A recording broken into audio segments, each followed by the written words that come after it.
Welcome, welcome. They say difficult times may come, but remember that you are strong and capable of overcoming any hardship, especially if you're Nigerian. Let me add that to it, yes. So keep pushing forward and never give up on your dreams. I think it's important for me to actually share this nugget this afternoon, and I want to assure Nigerians and all those who are watching me across states to remember the better days are ahead and keep the hope alive. I think Nigerians need these words more today, for words of encouragement to keep you alive, with all the challenges that are, facing us in all sectors in Nigeria. Yes, again, I say welcome to another interesting episode of Real Talk with Kike. I remain your convener, Kike Atanda-Owo.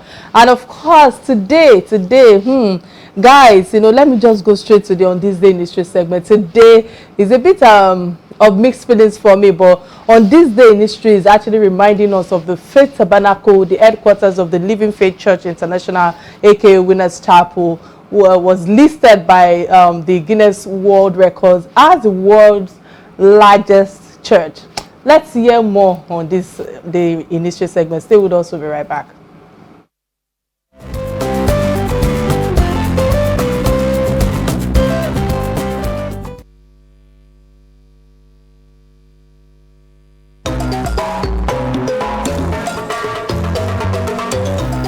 This day in 2008, exactly 14 years ago, the Faith Tabernacle headquarters of the Living Faith Church International, aka Winners Chapel, was listed by the Guinness World Records as the world's largest church. With a sitting capacity of 50,400 people and an overflow for 250,000 people, the edifice is reputed to have been built with wholly Nigerian input, man and material. Winners Chapel was founded by Bishop David Oyedepo in 1981 and has become a global network of churches with congregations in 34 countries.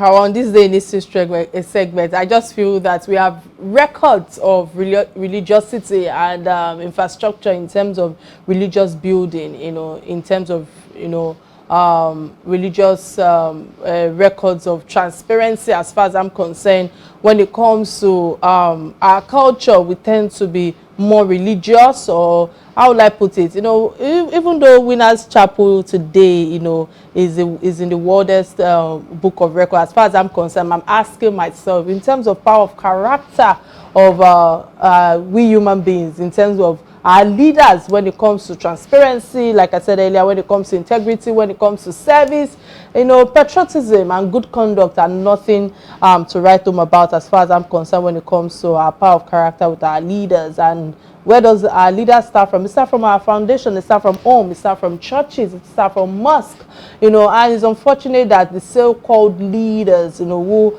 actually are in the podium, so to speak, who I feel that they found themselves in the corridor of power, who are supposed to be the change that we are looking for. It seems as if, let me hold my breath, guys. I really don't want to touchlight any religious church right now, or religious angle of this situation that we found ourselves, especially when it comes to On This Day in History segment. But it's important for us to get a quick message from our sponsors. Stay with me. I will be right back.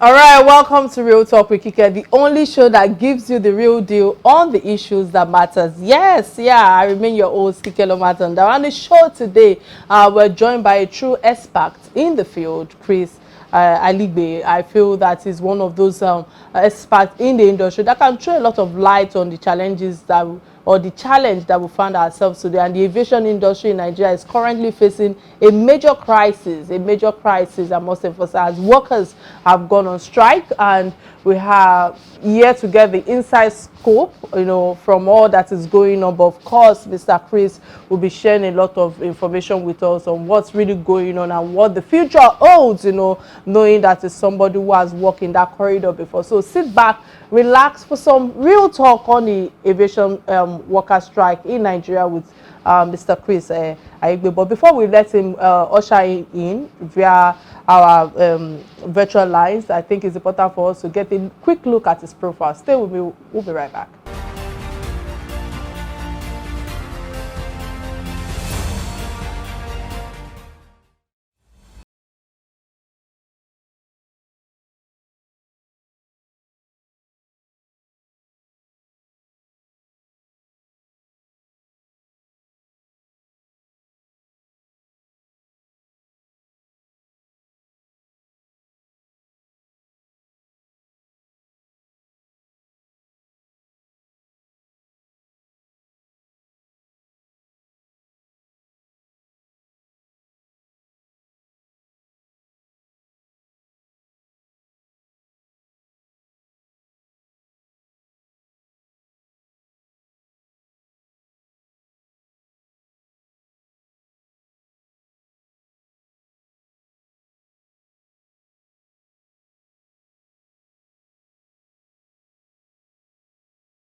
All right, welcome to the show, Mr. Chris. It's a pleasure to have you on Real Talk with Kike platform today. Despite your busy schedule, I think you're able to create time to throw light on the challenges that affect you and I, that affect us as a whole, as a citizen of Nigeria. But quickly, let me come to you, sir. Before I come to you, how are you doing today, sir? Let me start from there. How are you today?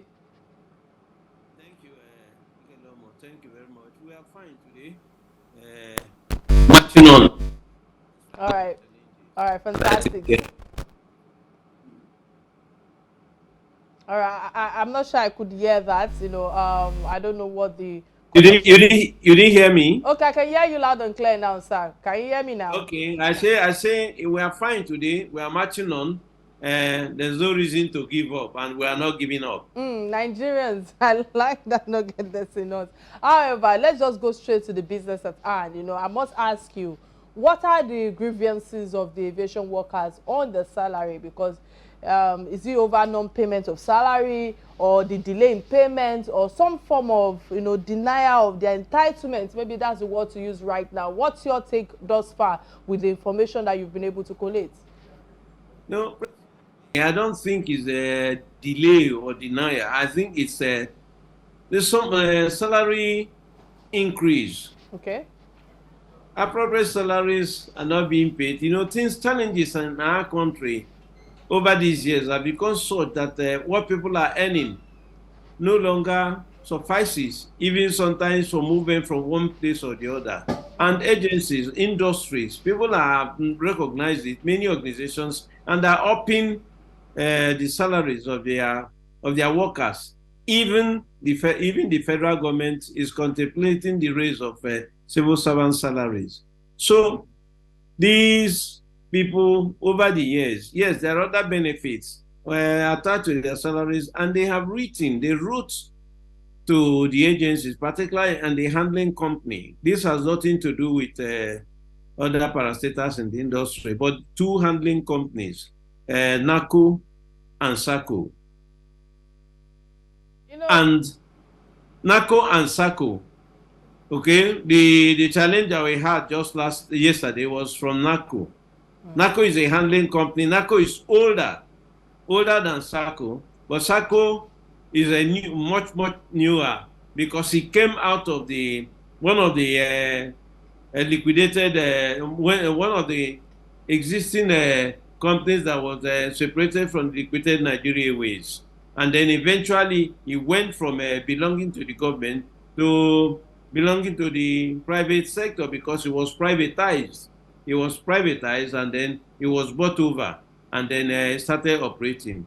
But Sako, new as it is, has moved tremendously in a manner that people today, it is shown as one company that has succeeded in government has succeeded with privatization in the aviation sector. Is a signpost.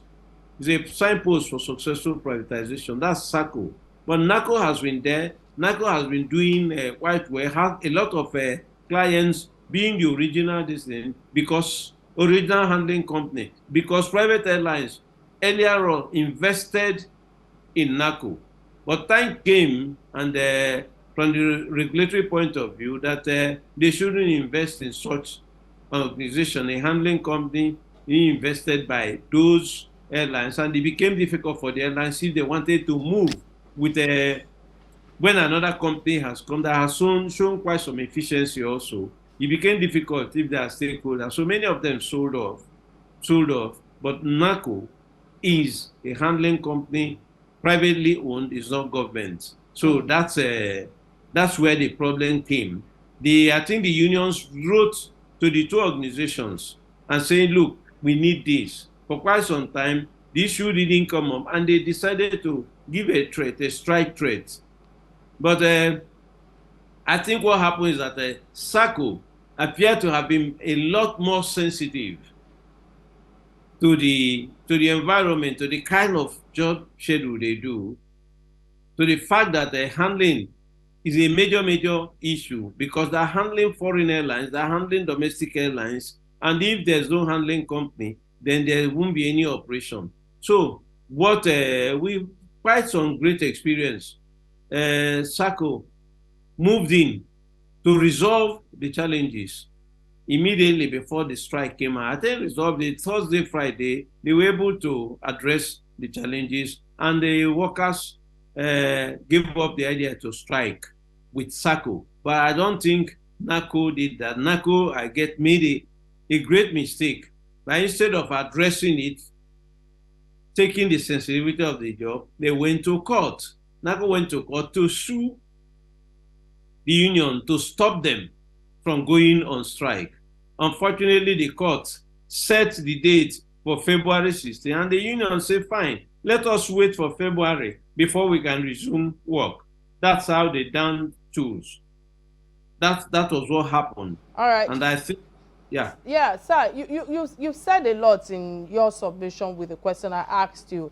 I understand that the aviation sector is obviously in crisis going by the recent events, and let me bring you back to speed, regarding last year, because I know that the airlines and the carriers went on operation shutdown twice before the government waged in with some resolution, so to speak. Obviously, with what you have shared thus far regarding NACO, SACCO, and their foundation, how one merged out from another based on privatization and those who invested in in NACO and all of that. But obviously, I just feel that there's some financial problem in the sector, and I would like you to kind of describe more on the financial sector regarding the root cause of these challenges in the aviation sector.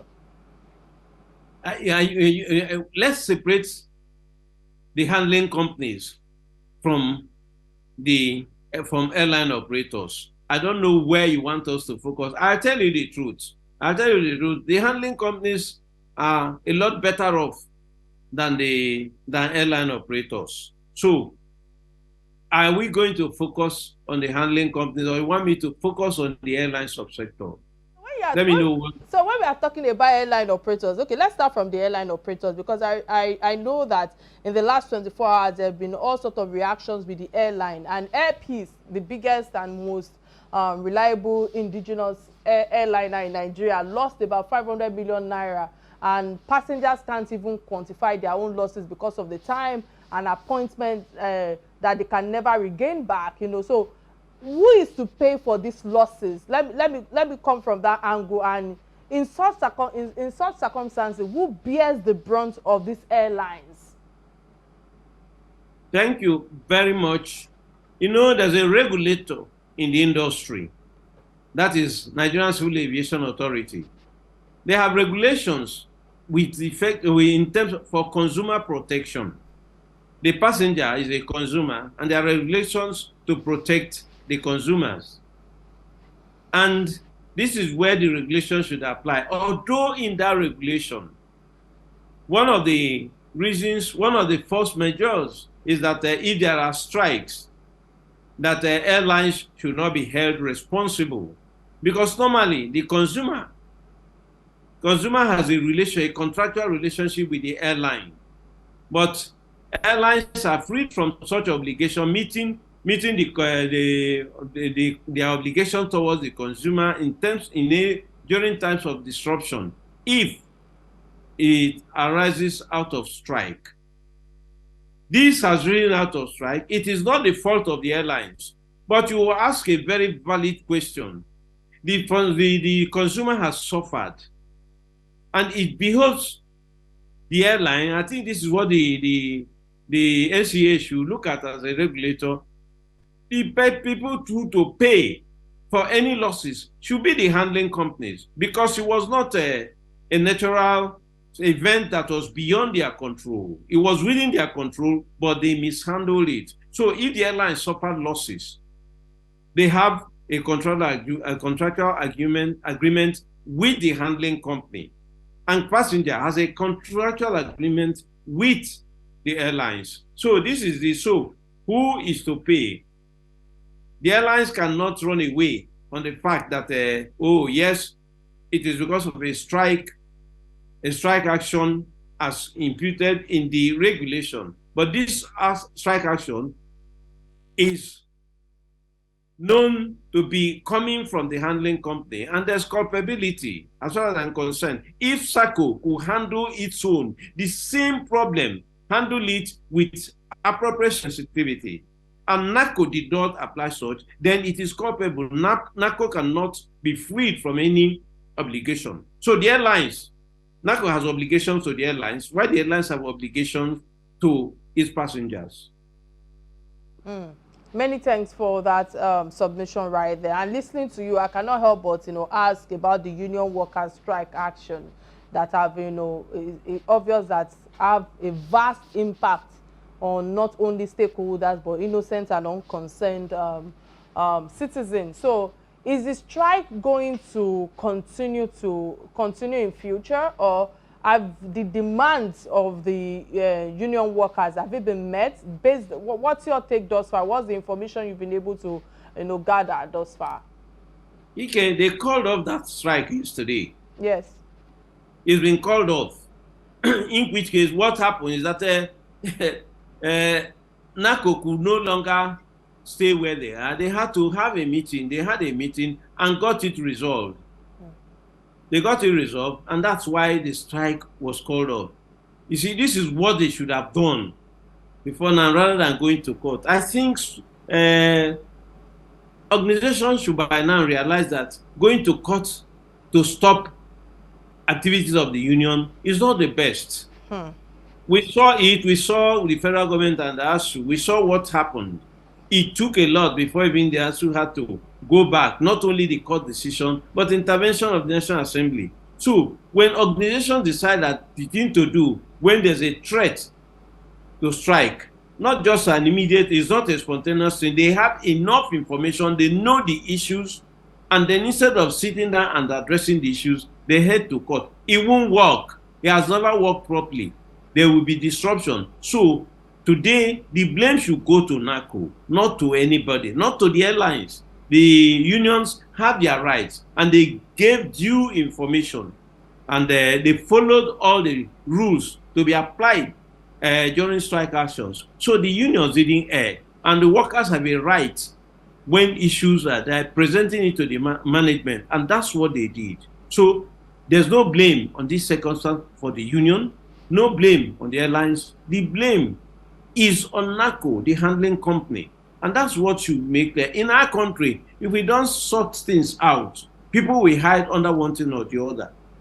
There's no need, there's no place to hide in this. It is point clear that you couldn't handle it the way your counterpart, the same handling company, handled the same issue. So it's a failure in management approach. All right, understanding that is a failure in management approach, and also understanding that you are saying that going to court doesn't actually mean much. Could it be because there's no rule of law in this country? Because I understand that Nigerian handling aviation company, that's NACO, gave about 5 days notice before the strike. And with all your submission thus far saying that, they could have handled it better, there was a court order which was not respected. And I think that that's part of the challenges that we are facing in all sectors in Nigeria. Yes, SACO was created to break the monopoly, but apparently we've seen that their capacity still prevails. So my question is, how should this be properly addressed by the stakeholders so that this does not repeat itself again, so that it doesn't become a culture? How can we address this properly, sir? Let me tell you, injustice is injustice. If you take an unjust case to the court, whatever you get from the court, the tendency is for that the person you are getting whether it's interim or permanent, the urge is that the person is not likely to obey it. So there's always a challenge. The challenge is not only for the individual. The challenge is always even for our judiciary to know that when a case is coming out, is it clear injustice? If you are unjust to somebody because you are at a position you can run to the court, you run to the court with that case and try to secure a court injunction. The people you're getting the court order on are not in a position to obey it. There's nothing you can enforce. Even the court cannot enforce any order on the union. Say that they disobeyed, they breached the court is unfortunate, but the fact of the matter, if the court attempts to enforce it on the union will ground the operation of the handling company, whether it's airline or anybody. It is for us to accept this.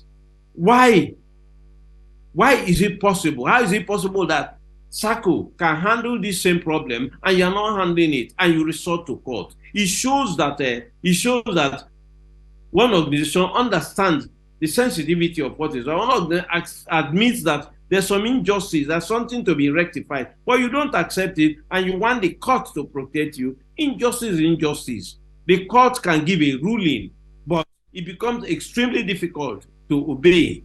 I'm not saying disobedience to rule of law is the issue, but anytime you take an unjust case, it happens in the aviation industry. If we start talking about many of them, they exist. Even federal government has been got to look at, not just federal government, the entire aviation industry. There are issues before the industry. Cost rulings have been given, but we know that it is unjust, is unacceptable, and people will not obey it. You can talk about it from today to thy kingdom come, Kike, but you take an unjust situation, you want to cheat people, and then you go to court, and you get a court immediately giving you that, giving the order. Then there's a big challenge. We've suffered it in the industry. Some court orders have injured the aviation industry, the entire aviation industry, to the extent that the airlines are suffering today. And that is the issue. So there's a need for a meeting point between the judiciary, the aviation, and whatever, for the judiciary to study circumstances before even going into some certain cases. There are certain cases they shouldn't even go to. They should throw out, particularly those with reference to international this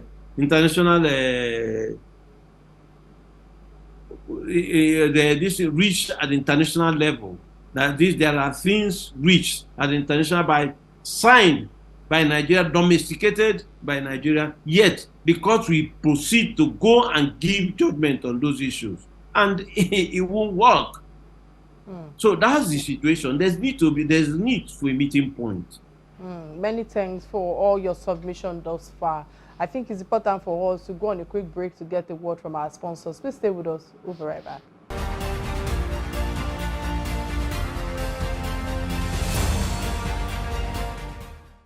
All right, glad to know you are with us. In case you just joined the show, today's conversation has been tilted towards the most pressing issue in our hands, which is the aviation issue. And of course, I have our guest, Mr. Chris Aligbe, an aviation consultant and a public relations expert. We've been discussing the recent aviation workers strike in Nigeria and of course the impact that it's having in our industry today. Yeah, he has been able to throw light on the NACO, SACCO, and the role of the rule of law as well. And of course, also when it comes to MOU from the international bodies, that we must understand that there are certain rules that guards or binds the aviation industry and the passengers, of course, and each country, which is where the bilateral relationship comes in. All right, again, many thanks, Mr. Chris, for all that you've shared thus far. But quickly, let me open our phone lines for those who are watching us right now. If you want to be part of this conversation, remember that you can be part of this conversation by calling the studio number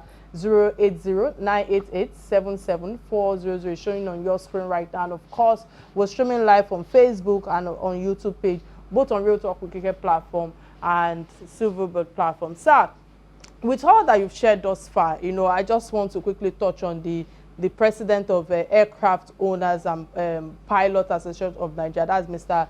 Alex Nwumba. He was once on this platform, talking about all sorts of the bilateral relationship and the like. And he said that airports privatization will help to reduce the subsidy, the subsidy burden on the federal government. I would like to ask you, with all that you have shared thus far, sir, what sort of burden do you think that the federal government should be shouldering, for lack of a better word now, with the reports of the airports and the situation that we find ourselves? And why is the private capacity not reflecting in areas like this, especially with what that is happening with passengers being stranded at the airports? Well, unfortunately I didn't listen to Alex, but the fact of the matter is that for many of us, for me personally, we believe, and there are many who believe that it is high time the government gave up the idea of funding and managing directly airports. Airports, airports should be concessions and properly concessioned. And the concession should be managed, should be oversighted by Federal Airport Authority of Nigeria. Today, we have in Federal Airport Authority of Nigeria excellent hands, people who know the onions about airports in and out. But this is different. This is different from when government is managing. When government is managing and funding, these people are restricted. There's so much they cannot do by themselves, even if they are initiative. There's so much they cannot do. And in as much as government is funding and managing, there is no way we can move forward. If you look at the whole thing, the world over, countries that cannot manage their airports, concession them out, use other people's money to make money. Some people have complained, oh, we want to get foreigners to manage airports. Foreigners. Mr. Bayo Ogunlesi, the Nigerian, he invested heavily in Gatwick Airport. At the time, he was told that he owned Gatwick Airport because the foundation he started, the economic business he started, owned a lot of passengers of Gatwick Airport. That's a Nigerian owning Gatwick Airport. So that's what investments have been everywhere. The only thing is that you define the terms as a country, as a government. These are the terms. Then put people who know in charge, not anybody. Like I say, FAN knows all that you need to get FAN to be a holding company, oversighting all the concessions. A lot will happen in our country. A lot of development, a lot of advancement will happen in our country, and nothing will be amiss. That's the first thing. Get other people, use other people's money to make money. It will be a win-win situation. The only thing, the provision that makes sure that the concessioning, what you do, the setup are transparent and clear to the benefit of the country, to the benefit of the investor. There's no question of entering into a business. No investor will bring in money if he's not going to draw benefits from it. And Nigeria should not give out anything, any airport on concession that it will not benefit from. I think we should start with concession rather than privatization. That's my own take on it.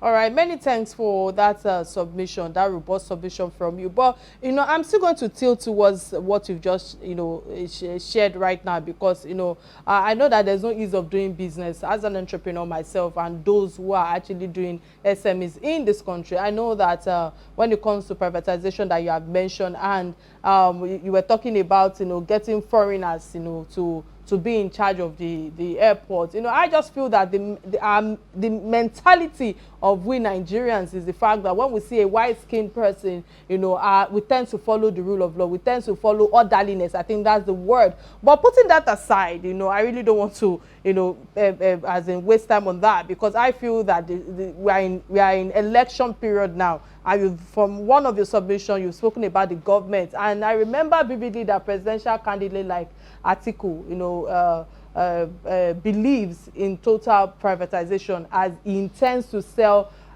refineries off to business investors, he said. So there is still some form of administrative or monopoly challenges in the aviation sector despite deregulation. What's your take on this? Well, Kike, I avoid very much talking about opinions or positions of politicians. I don't want to be involved. Not that I do not know. I do know, but I want to lead them to what they are offering Nigerians. All that I'm telling, privatization is trying to get other people's money. What they're trying to do is transfer the commanding heights of a particular industry from the public sector to the private sector. That's what privatization is. Concession, but privatization is on a permanent basis. Concession is the same transfer of the commanding heights to private, from public to private sector, but on a limited time basis. So they are basically the same to a good extent. Yes, privatization, once you do it, you take off. In the aviation industry, there's been one major success, and that is SACO. SACO has been a major success in privatization. Is a poster boy of the industry in terms of success in privatization. But that's probably the only one we have seen. Others are concessioning. Privatization is not a sine qua non. I used to tell my colleagues, when Margaret Thatcher decided to privatize railways in the beginning of 1990, it was a novel. We waited, everybody waited. Nigeria Airways tried its own, but the political up and down put it aside, destroyed it. But what happens is that by 2000, the aviation industry, the global aviation industry, x-rayed the issue of privatization and came to the conclusion that privatization is not a sine qua non for progress and for profitability. They now therefore asked that the government should take a second look at it. And so many governments decided that instead of total privatization, they will go on concessioning.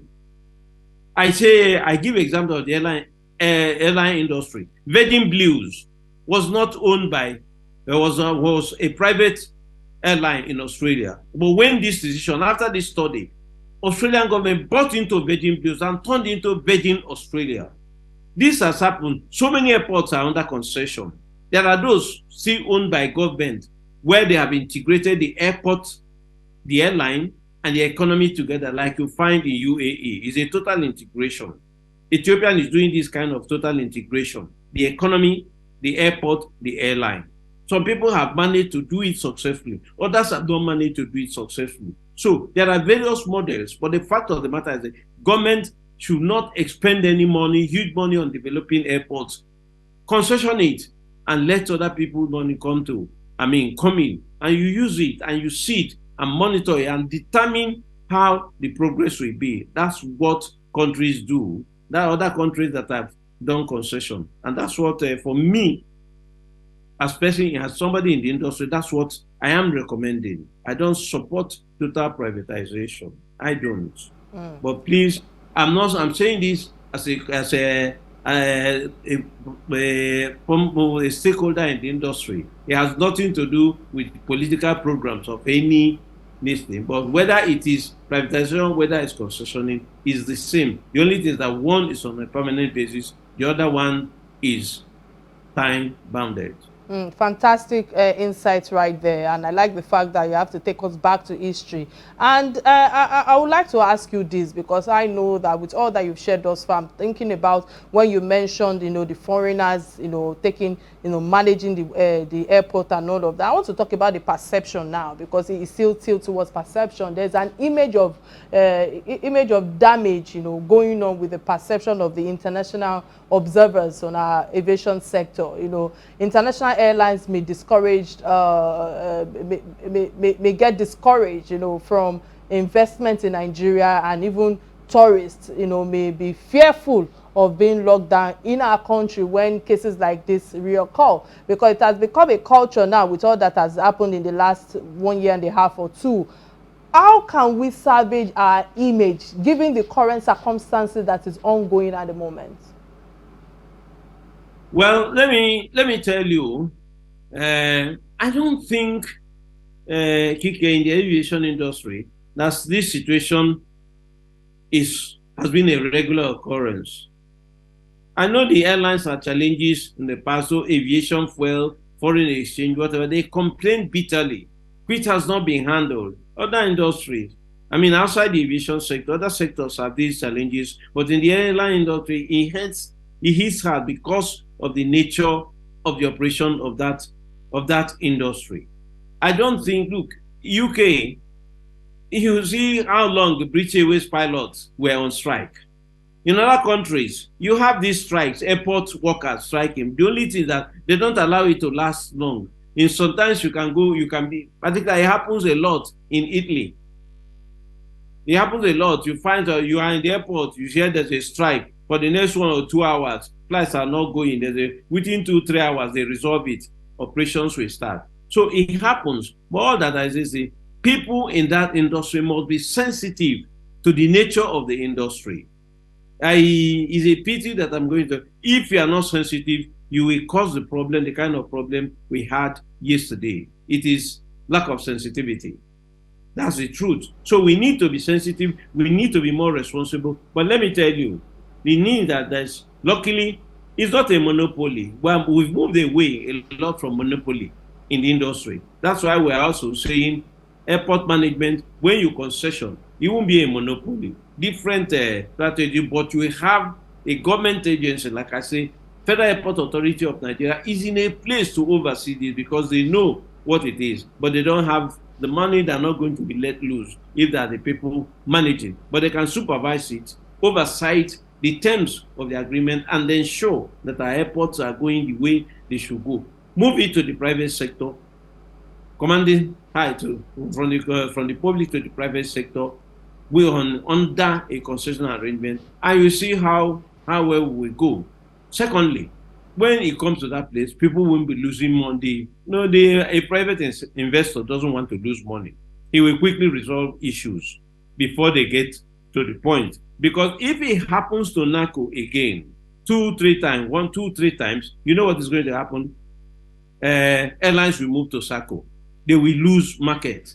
Airlines have no time to waste on such things. They will move to Sako. So Nacho should be very careful because they have a competitor. They will move to that place. So there are conventions, Cape Town Convention, international conventions that we should get ourselves. Once we domesticate any convention, we should be able to keep to it. That makes us a responsible nation. But I don't think airlines are beginning, or investors are beginning to look at our country because of what has happened in the industry. What is happening is they're looking at government policies, government determination to move along what they have said, and the fact that nobody is going to change the policy tomorrow. When we get to that point, investors will be confident that when they enter into any agreement, no government will come to say, look, we are going to change this agreement. They will run their term.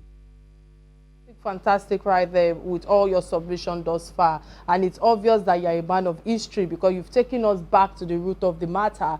And of course, earlier when you were talking about during the time of Margaret Thatcher in 1989, I just think I should also go back there, knowing that I went through your resume and I know that you're somebody who has a robust foundation with all that we are discussing right now, because we should be wondering how we get here. How we got here, and you've explained that to us. You were the general manager of this the public affairs for 13 years. I hope I'm correct. Starting from the 1989 that you earlier stated during the period of the Nigerian Airways. I must ask you, sir, how did we get to this level of these problems and the crisis from those good old days, so to speak, with you taking us back memory lane, when Nigerian Airways was still, of standard, standard enough to cater for Nigerian air passengers' demands. What's your take on this, sir? Well, thank you very much. People tend to say, oh, corruption. It is not true. I'm not defending my former colleagues. I can say it because nobody can hold me in the area of corruption in terms of my years in Nigeria Airways. That's why I can open my mouth. I'm not defending my colleagues. Yes, things went wrong, but it didn't come from the airline workers themselves. It came from us. A few things that went wrong came from outside.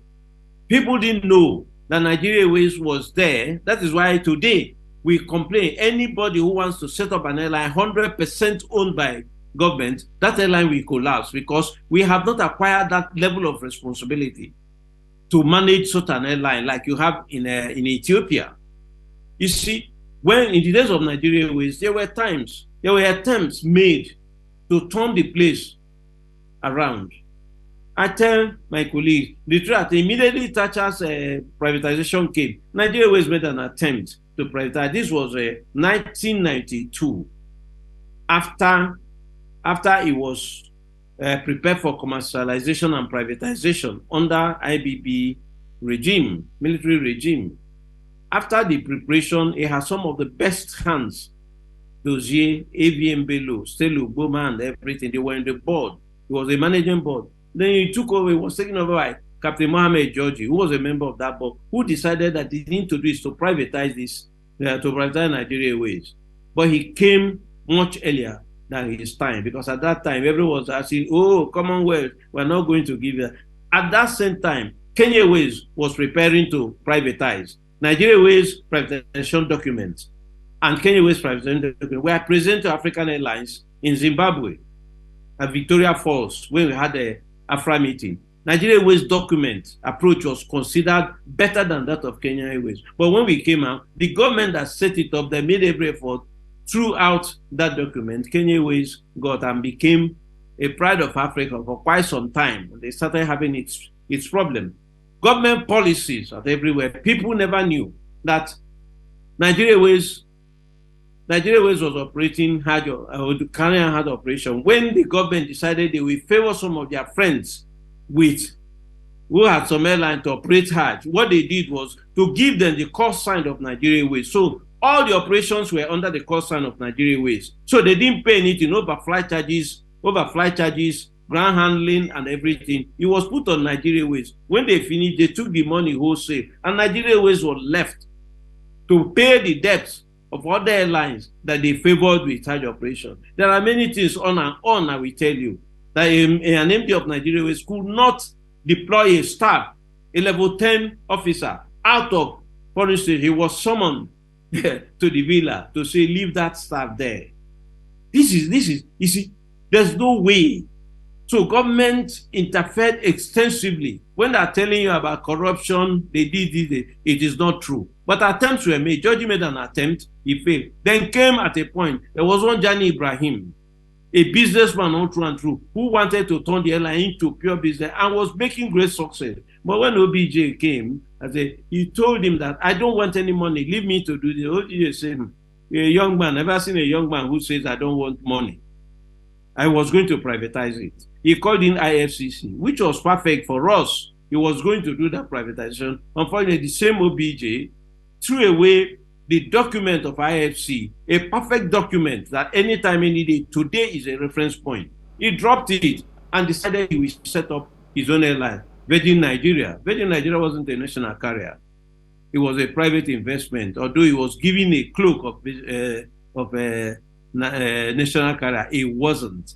And of course, it collapsed. We knew it was going to collapse the way it came. It collapsed. So it is these various government interventions that are most unhelpful. But instead of explaining what has happened, they will say, oh, corruption, aircraft was sold, this and this and that. No single person has been held for this corruption. One Azota panel they set up, the report of that is a report that will live in infamy because it had nothing concrete to show except mentioning people's name, putting some certain money. You can't say I took 10 million. I have no account, didn't show any account where I put 10 million, didn't do any investment, didn't show how this thing. So this was what happened. It's government that should be held responsible. It is this government that ill-advisedly liquidated the Nigeria Airways when the assets of Nigeria Airways were 4 times the liabilities. No businessman will ever do that. When your assets are up to 4 times your liabilities, you disperse some of the assets in order to meet your liabilities and move on. But in spite of this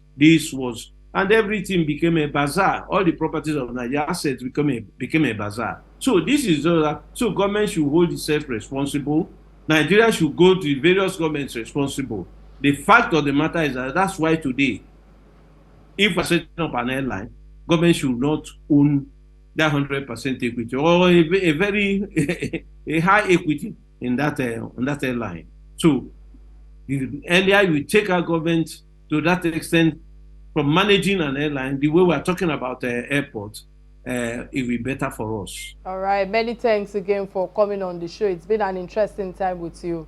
on Real Talk with Kike, and I must say I'm really grateful. I'm taking a lot of information away from this episode today because obviously, like I said earlier, you're a man of history. At least I can testify based on your reference, regarding most of the work that you've done in the aviation industry, the impact that you've made. And I think that is what one of the things I feel that our leaders should take away from, in terms of impacting an industry and not be thinking about their personal pocket and all of that. Again, many thanks again. I don't know if you have a minute or two before you go. I know that you have a lot to do and you had to walk away from a workshop to join me today. But there's a last segment. Go ahead. Okay, thank you, sir. Thank you, sir. There's a last segment of the show that I call Trending Story. These are stories that binds us together as Nigerians, that affect us. And the first trending story that caught my attention was the passengers that were stranded as train derails in Kogi State. In my head, I'm just thinking aloud.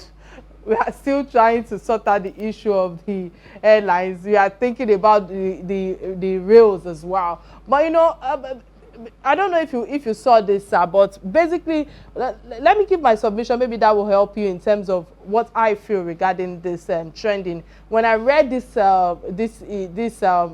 trending on Linda Ikeji, and it has a caption that says that,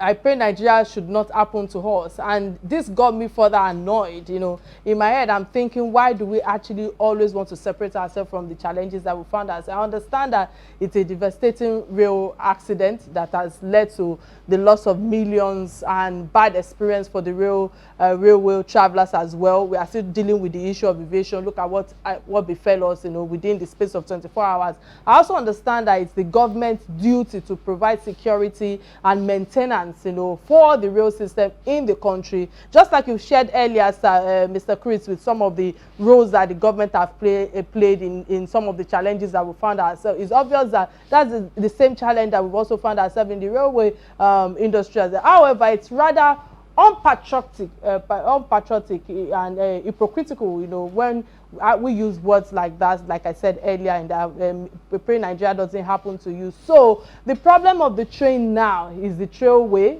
the transportation sector, and even Nigeria as a whole is caused by each and every one of us. That's the reason why I like to say that, this trending story are stories that bind us, that affect us together as Nigerians, because however we look at it, we are all responsible for this. Where am I coming from? When the government was building the railway track, was it not a Nigeria that was vandalizing them, if you ask me? If the government had used poor infrastructure and not even standard equipment, excuse you, is it not Nigerians that awarded the contract? Is the question that also came to mind. So is it not Nigerians in charge of this quality assurance, And I just feel that all these people have, like I've mentioned earlier, they are not Togolese, they are not, Singaporeans, they are not Canadians and all of that. They are Nigerians. Hence the reason why I feel that the problems or the challenges, I don't like to use the word problem, I feel that challenges, the challenges that we found ourselves today, we are the one causing the problem by ourselves. So the acceptance of that is what should actually get us closer to solving some of the challenges that we find ourselves. And I'm happy that, we found a leader like you who is not corrupt, because most of our leaders today, just like our on this initial segment reminded us about today, about religious structures. I'm asking myself, we have a lot of gigantic, for lack of a better word, religious structures, churches today, mosques. But when it comes to our leaders, when it comes to transparency, when it comes to power of character, like Dr. Masboro have released a book on it, they have found one thing. It's just unfortunate that all this is going on in Nigeria. And it has become a culture. Sir, what's your take on this? I don't know if you can give your opinion in 1 minute regarding this issue. Well, thank you very much. It's sad what happened the rail industry, the trains. But I think this is maybe one. I don't think we have had so much derailment since it started. I'm not saying we should have any. Derailment happens in other countries. It happens in India. It happens in UK. So we should not take our own as something that Nigeria shouldn't happen to us. Now, it's a pity things are happening today as they affect our children. I feel extremely bad. That's why when I'm voting tomorrow, I'm voting for my children, not for myself. I've passed through a point and I enjoy this country, and Nigeria could be better. But having said having said that, I do not know why our leaders are where they are. They go out, they see so many things, where they come back.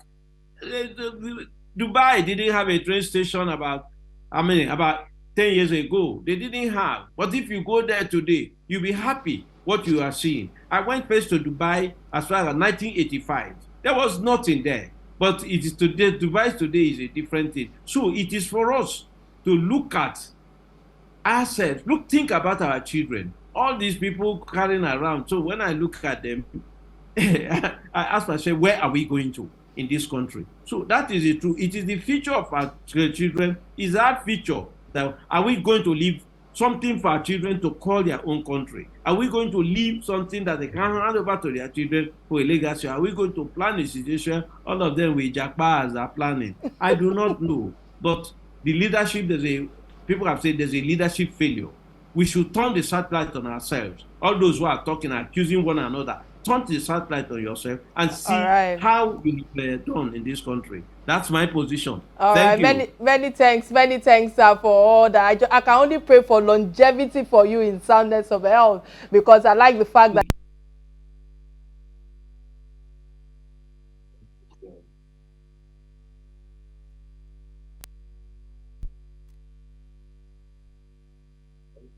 and let me quickly give my submission on this. I just feel that the fuel crisis in Nigeria is a complex issue that has, that has been caused by a combination of factors, including, will I say, the unprofitability of the cost price for marketers. The current situation is a result of marketers not lifting product due to the high cost of importing fuel and the lack of foreign exchange as well to pay for it.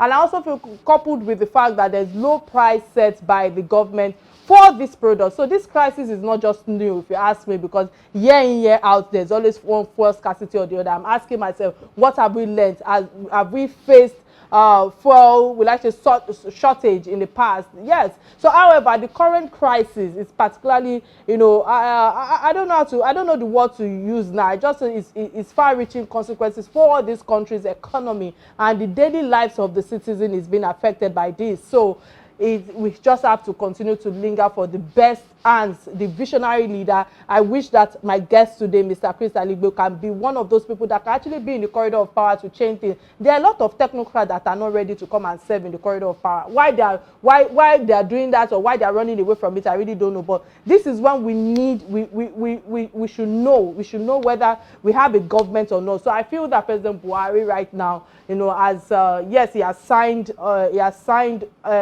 on a bill and approved it. Yet the new fuel pump prices are all over.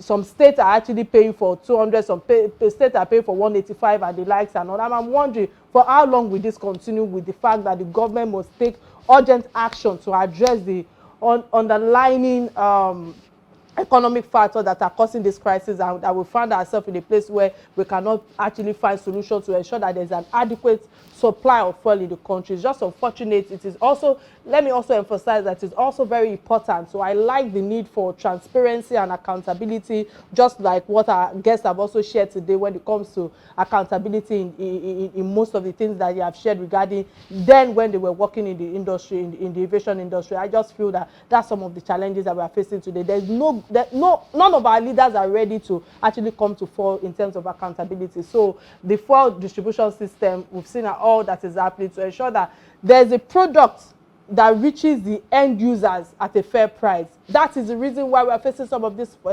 challenges. So furthermore, I just feel that the government should also consider investing in alternative energy sources to reduce this country's dependence on imported fuel. This year we just started the year, and we can see all that is happening right now regarding the fuel crisis that is joining our lives. I just hope that we don't vote wrongly. I hope that a word is enough for us, even just like we've heard that, someone is saying that I'm going to make sure that I vote for our unborn children and our children, so that the culture of these challenges can actually end. I don't know if we have much time again for you to give your submission, but again, I must say many thanks, sir, for all that you've shared thus far. It's been an interesting time with you today, courtesy our resourceful guests, someone who have actually shared a lot of nuggets with us, and a lot for us to actually go home and actually ponder on the kind of life, the kind of legacy we want to leave behind. On this note, this is where I draw the curtains of the show.